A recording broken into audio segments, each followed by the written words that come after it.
listen, I got a ton of questions for you. And because I had 15 minutes, I like starting things off with some curveballs. Oh, shit. Okay, go on then.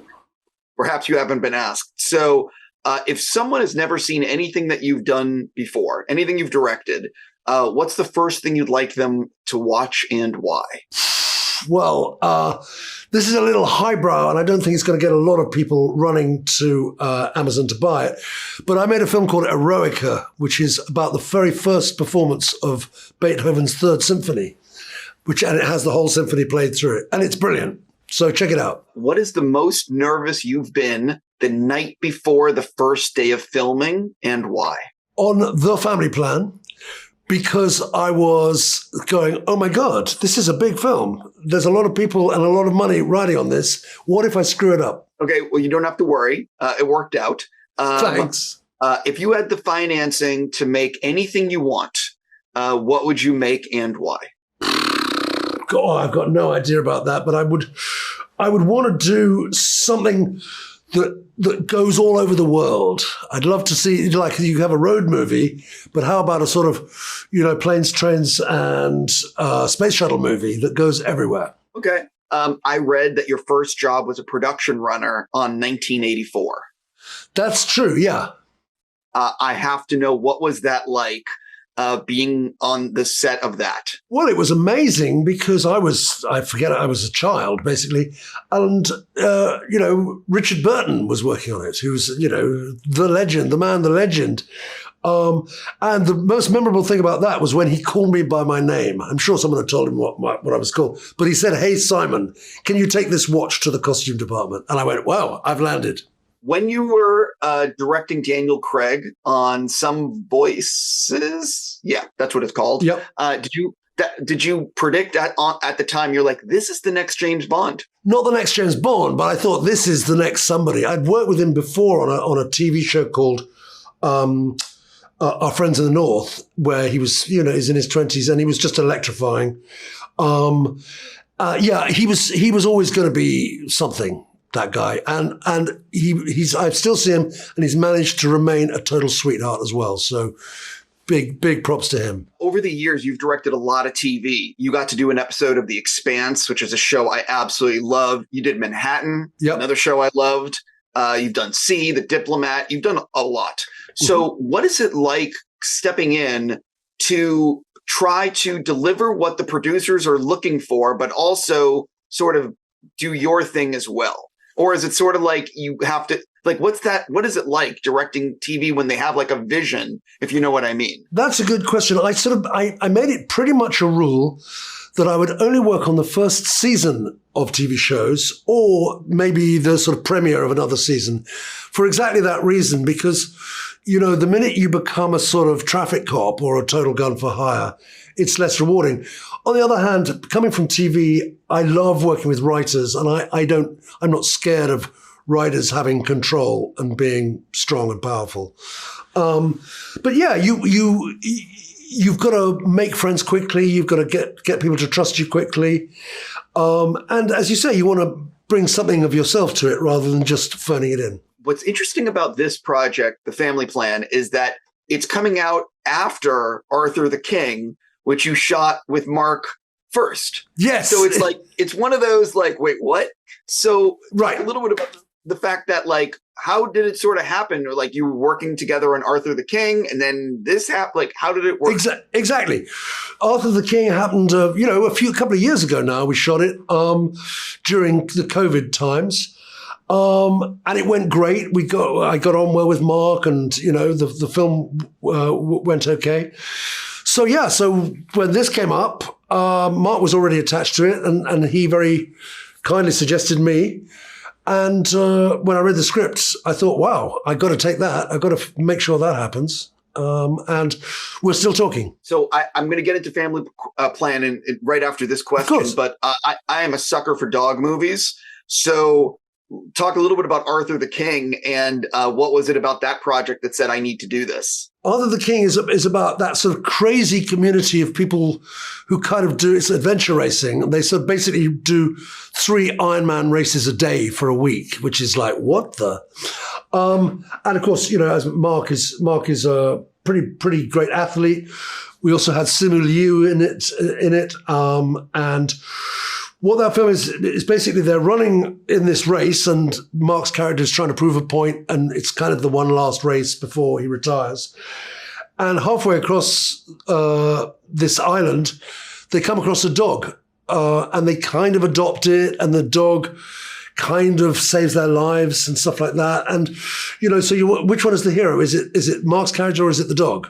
And of course, it's both. I'm going to say it's the dog. But anyway, let's just move past that. So with Family Plan, talk a little bit about one of the things about this film that it does well is it needs to have something for everyone. It's a family movie, but it also appeals to kids. It appeals to adults. So talk a little bit about making sure each character had a good enough story, had enough time on screen to sort of make it that everyone watching is going to enjoy it. I think that's a really good question. Yes, it's because it's about a family. You've got to have all the members of the family having equal weight. Obviously, we all know Mark Wahlberg and Michelle, but the kids are really good. And like a lot of families, each of the characters has a kind of not a superpower, but a sort of a strength.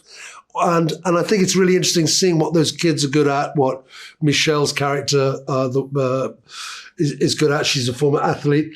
So yeah, and we want everyone to enjoy the film. It's not like you want to give everyone the lowest common denominator, but one of the characters is a mad gamer. I'm not a gamer myself. I play a little bit, but I'm not very good. But, that was a whole world that I didn't know very much about, but it's a huge world, as I'm sure you know. And I think a lot of our audience they'll be judgmental. If we get the gaming wrong, they'll be annoyed and they'll let us know. 100%. So I'm fascinated by the editing process because it's where it all comes together. So talk a little bit about what you learned from early friends and family screenings or any test screenings that impacted the finished film. The first cut was very, very long. I knew that. And, but you have as you say, you have a friends and family film and they come in and it's a kind of a sort of kind audience, but even so, you could sort of see people like slightly yawning or whatever. So you learn about that. I also think, especially in a film like this, but any film, clarity is really important for an audience. They need to understand what's going on. And if you sort of deliberately confuse them or don't care what they think, you'll slightly lose them and they'll go, okay, well, I still enjoy the film, but I slightly tripped out halfway through. So it's keeping them engaged all the way through. Was there a note that somebody gave you and when they gave it to you, you're like, how did I miss this? Yeah, there are about 20 of those, I think, Yeah, but I think they sort of, they really, people warmed mostly to the family. And they actually said, although we took a lot of stuff out to make it quicker, we put back a little bit of the family stuff because I think people just really enjoyed that. Just watching a family in a car sing stupid songs together. As long as there's a story in there somewhere, I think people really enjoy that. Speaking of singing, so the one thing, I expected a number of things in this movie, but the one thing I did not expect absolutely was seeing Mark Wahlberg sing Vanilla Ice. That completely came out of left field for me because he, obviously used to sing and doesn't really do it anymore. So was it tough to get him to do this? Whose idea was it? It was to give David Coggeshall, the writer, credit. It was his idea. It was always in the script. And I think Mark thought it was funny. I think he enjoyed it because aside from his history of singing or rapping or whatever, what it also speaks to is the sort of parents embarrassing their children with their musical choices, which we all do. My children get embarrassed with my music, certainly. And I think one of my favorite things about it, it's not so much, that's Mark Wahlberg rapping. It's like, that's Mark Wahlberg playing an annoying dad who's embarrassing his children. So I saw a picture of behind the scenes, and I want to make sure I say it right. And I think the working title was Holiday Road. Yes, that's right. Movie. Was that taken from Vacation? And like the song, or was this just a random words? I think it was random, really, because you pick a title, you don't necessarily want people to know what you're filming because loads of Mark Wahlberg fans will have read about the film. They'll all turn up, and it'll all be difficult or whatever. But it was, it's a good title. It was a fun title. I've still got the clapperboard that says Holiday Road, and I'm really happy about that. I only ask because, Vacation, National Lampoon's Vacation in the 80s, they have a very famous song by, I think, Kenny Loggins. I could be wrong, but Holiday Road. It's very... Right. I'm sure there's a link. I didn't pick that title, but I'm sure that there's a link there. So you mentioned you had longer a lot more footage. Did you have was it a lot of deleted scenes, or was it more like you had an assembly cut that just had everything and things had to go? I think it's both of that. There was a few deleted scenes, but it's as a director in your first cut, partly you're just wanting to see what works, and partly you don't realize that people are going to find stuff boring. You go, oh, this is great. I can 3 minutes of them singing a song in a car, fantastic. And then basically 30 seconds is plenty. Sure, completely. So one of the things is you have a lot of action in this. Talk a little bit about how you worked with your second unit director or stunt coordinators to pull everything off and make it all happen. Well, it was a big thing for me because I hadn't done this much action. So I was kind of obsessed with throwing myself into it as much as possible. I really didn't want to say, hey guys, go away and shoot an action scene and bring it back to me. I wanted to be deeply involved in that. But again, when you're making films like this, the trick is to work with good people. So I had Sean and Scott, the stunt coordinator and the second unit director, were experienced. They were very sympathetic. I did some storyboards. You just go on and on and on, working out different angles and, having different ideas. But really, it's something you had to plan really carefully because, you've got however much money you've got, it's never enough. So you have to get that money and not, you can't really spend more because people start ringing you up and saying what's going on. So you have to sort of make the money go as far as you can. And that's the skill of it, or half the skill of it. One of the things about this is it's going to be streaming on Apple TV. Is it nice to not have to worry about the opening weekend box office, or what's it like? You know what I mean? I think it is. But I'm kind of excited about the Apple thing, actually, because they are, I've obviously, for years and years, I've known them as a computer and phone company. Turns out they're a sort of hardcore movie company, who knew? And they, I think are they still the only streamer that's won an Oscar for Best Movie? I want to say yes. I think they are. Yeah, but don't exactly. They are 100%. They are filmmakers.